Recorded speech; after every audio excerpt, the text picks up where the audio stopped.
Okay, so the first thing you want to do is start off with clean skin. The next thing I do is put on a moisturizer, and after the moisturizer, put on a sunscreen. It's one of my favorite sunscreens.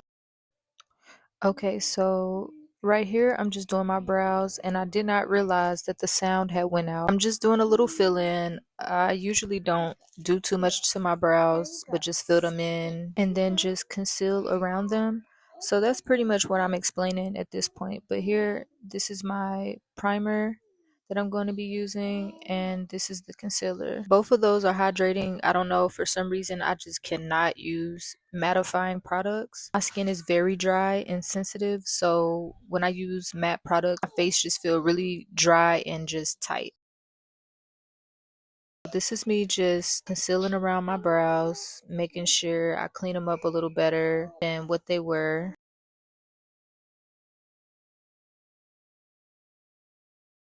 So after I'm done concealing my brows, then I just go ahead and start basically covering my spots or hyperpigmentation, whatever you want to call them. Now, usually at this point, I would use a red concealer, but I ran out, so I just had to kind of have this was just my replacement for the moment, but I would typically use a red concealer for this part. After I put the concealer on, I let it sit for a little minute and dry. Okay, so at this point, I'm just going to blend out the concealer that I put on my hyperpigmentation and make sure it's all evenly blended.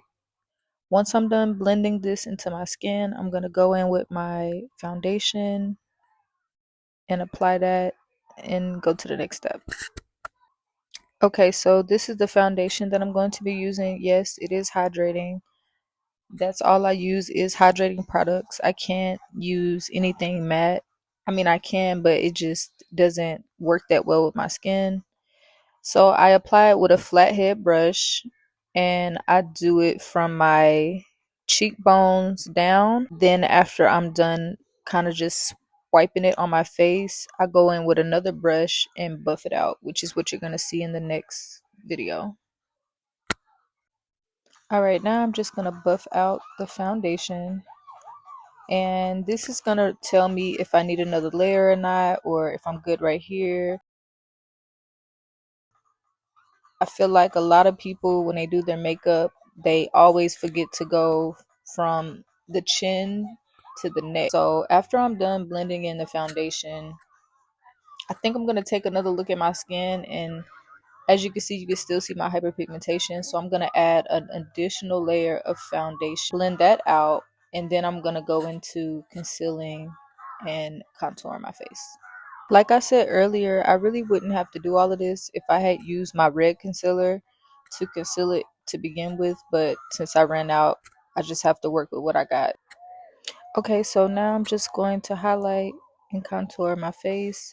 This is how I do it. What I would recommend, do it however your face is shaped.